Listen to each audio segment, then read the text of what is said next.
مضل له ومن يضلل فلا هادي له وأشهد أن لا إله إلا الله وحده لا شريك له وأشهد أن محمدا عبده ورسوله لا نبي بعده يا أيها الذين آمنوا اتقوا الله حق تقاته ولا تموتن إلا وأنتم مسلمون فإن أصدق الحديث كتاب الله وخير الهدى هدى محمد صلى الله عليه وسلم وشر الأمور محدثاتها وكل محدثة بدعة وكل بدعة ضلالة وكل ضلالة في النار. معاشر المسلمين, usikum wa nafsi bitaqwallah faqad fazal muttaqun. Sungguhnya di antara ibadah yang sangat agung, terutama di zaman sekarang, yang di mana akses untuk bermaksiat begitu mudah, adalah takut kepada Allah tatkala sedang bersendirian. Allah Subhanahu wa taala berfirman dalam Al-Qur'an, "Innal ladzina yakhshawna rabbahum bil ghaibi lahum maghfiratu wa ajrun kabir." Sungguhnya orang-orang yang takut kepada Allah tatkala bil ghaib, yaitu tatkala dia tidak terlihat oleh mata-mata manusia. Dia sendirian, hanya Allah yang melihatnya, lantas dia takut kepada Allah Subhanahu wa taala. Lahum maghfirah, maka mereka akan mendapatkan ampunan. Ya, di sini Allah mentankir, menyebutkan dengan tanwin yang menunjukkan ampunan yang agung. Lahum maghfirah wa ajrun kabir, dan ganjaran yang besar. Allah juga berfirman, "Innama tunziru man ittaba'a adh-dhikra wa khasyiyar rahmana bil ghaib, fabashshirhu bimaghfiratin wa ajrin karim." Kata Allah Subhanahu wa taala, sungguhnya engkau hanya memberi peringatan kepada orang yang mengikuti peringatan Allah Subhanahu wa taala, wa khasyiyar rahmana bil ghaib, dan takut kepada Allah ketika sedang bersendirian. Fabashshirhu, maka berilah kabar gembira kepadanya, bimaghfiratin, dengan ampunan yang besar, wa ajrin karim, dan pahala yang mulia, itu surga. Oleh karenanya Allah berfirman dalam ayat yang lain tentang surga, wa uzlifatil jannatu lil muttaqina ghaira ba'id, hadza ma tu'aduna likulli awwabin hafiz, man khasyiyar rahmana bil ghaib wa jaa'a biqalbin munib, udkhuluha bisalam. Kata Allah Subhanahu wa taala, dan pada hari kiamat kelak didekatkanlah surga. Untuk siapa? Untuk orang-orang yang bertakwa. Ghairu ba'id, maka tidak jauh. Mereka dimuliakan. Mereka tidak berjalan menuju surga, tapi surga yang didekatkan kepada mereka. Terus Allah mengatakan, hadza ma tu'adun. Ini isi surga semuanya. Dijanjikan untuk siapa? Hadza ma tu'adun. Dijanjikan buat orang likulli awwabin hafiz. Setiap orang yang senantiasa kembali kepada Allah dan menjaga perintah Allah dan menjauhi larangan Allah. Kemudian Allah khususkan man khasyiyar rahmana bil ghaib, yaitu orang-orang yang takut kepada Ar-Rahman tatkala sendirian, tatkala tidak ada orang yang melihat mereka. Ini ibadah yang sangat agung, yang Rasulullah SAW berdoa untuk bisa menjalankan ibadah ini. Di antara doa Nabi SAW, as'aluka khasyataka fil ghaibi wasyahadah. Ya Allah, aku mohon kepada Engkau untuk bisa takut kepadamu dalam kondisi al-ghaib, tatkala tidak ada orang lain, dan tatkala al-alan atau syahadah, tatkala di hadapan banyak orang. Kita sangat begitu perlu dengan ibadah yang agung ini. Dalam ayat yang lain Allah berfirman, "Waliman khafa maqama rabbih jannatan." Dan bagi orang yang takut dengan kedudukan Rabbnya, ada yang menafsirkan maqama rabbih ay maqamahu amama rabbih, yaitu ketika dia berdiri di hadapan Allah untuk hisab, dia ingat dia akan dihisab, maka dia akan mendapatkan dua surga. Ahli tafsir mengatakan, hamma bil ma'siyah, dia ingin melakukan maksiat, maka dia ingat dia akan dihisab, maka dia pun meninggalkan maksiat tersebut, maka dia akan mendapatkan dua surga. Ibadah yang sangat agung, yang betapa butuhnya kita saat ini untuk bisa melaksanakan ibadah tersebut. Ketahuilah ma'asyiral muslimin, ketika seorang diuji dan dia terjebak dalam dua kondisi, yaitu tidak ada orang yang melihatnya dan mudah untuk mengakses maksiat tersebut, mudah untuk mengeksekusi maksiat tersebut, sungguhnya sedang diuji dengan ujian yang besar.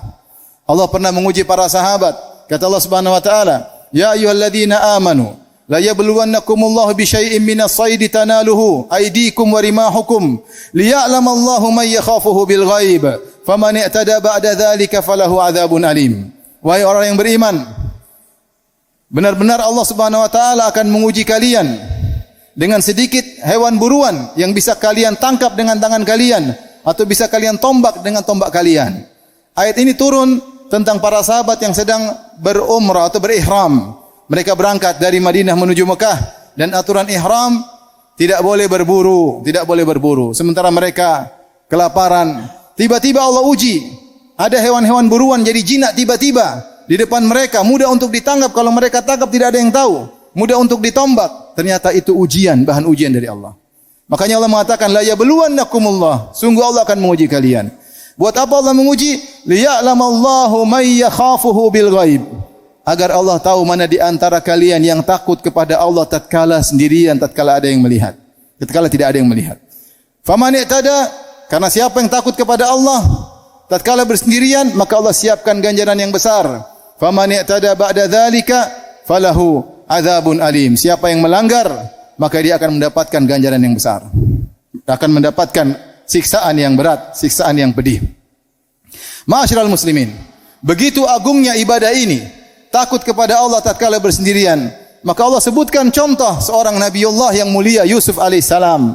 Ketika dia diuji tatkala dia hanya berdua-duaan dengan Imra'atul Aziz. Dengan ujian yang sangat berat. Dalam kamar hanya berdua.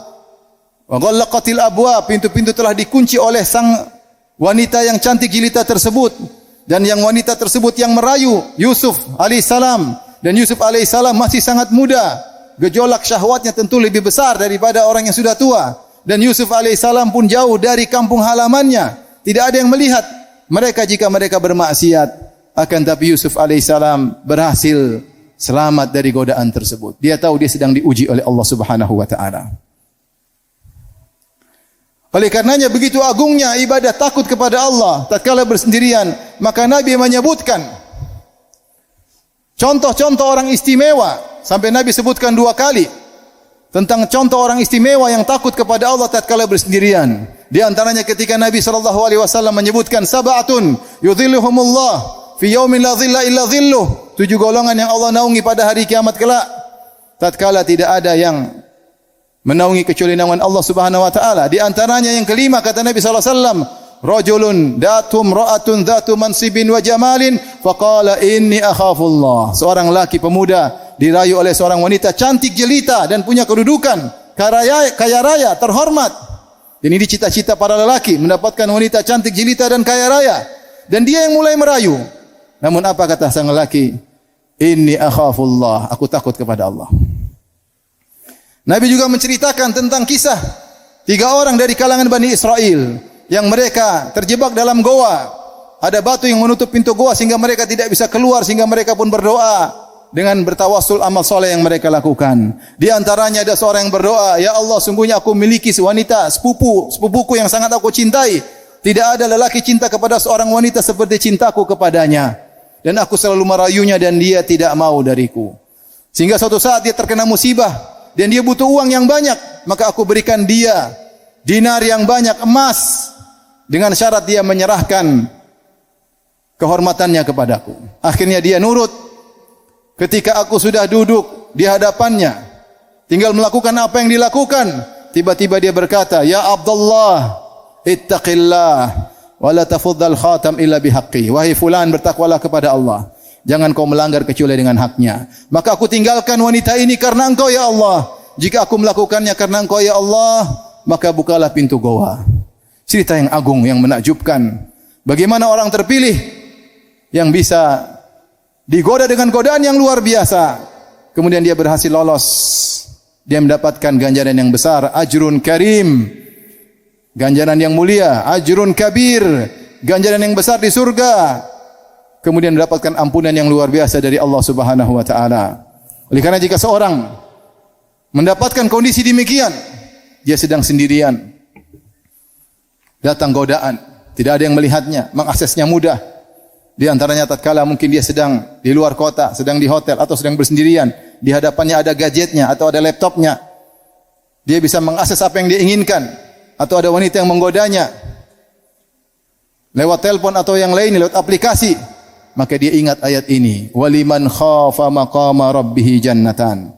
Siapa yang takut kepada Allah, maka dia akan mendapatkan 2 surga. Aqulu qouli hadza astaghfirullah li wa lakum wa lisal muslimin kulli dhanbin khati'ah fastaghfiruhu innahu huwal ghafurur rahim.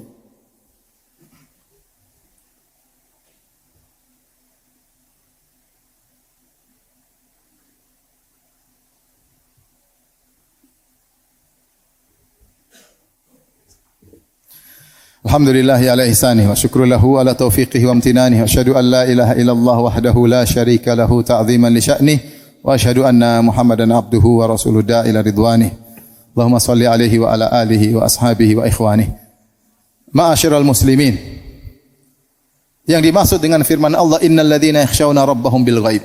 Sungguhnya orang yang takut kepada Allah ketika bersendirian. Bukan hanya terkait ketika meninggalkan maksiat, tetapi juga ditafsirkan oleh para ulama yaitu meskipun dia sendirian, dia takut kepada Allah sehingga dia semangat beramal saleh. Dan menghadirkan hati takut kepada Allah sehingga semangat beramal saleh tatkala sendirian adalah ibadah yang mulia.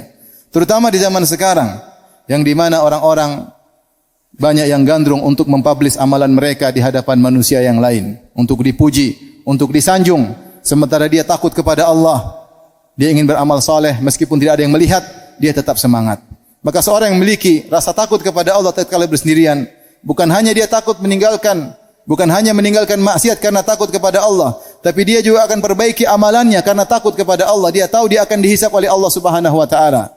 Ini yang disebut dengan al-ihsan. An ta'budallaha ka'annaka tarahu, fa in lam takun tarahu fa innahu yarak. Engkau beribadah kepada Allah seakan-akan kau melihat Allah, dan jika kau tidak bisa melihat Allah, yakinlah Allah sedang mengawasimu. Allah berfirman, "Wa tawakkal 'alal 'azizir rahim, alladzi yaraka hina taqum, wa taqallubaka fis sajidin, innahu huwas samiul alim." Bertawakallah kepada Allah Al-Azizir Rahim, yang Maha Perkasa lagi Maha Penyayang.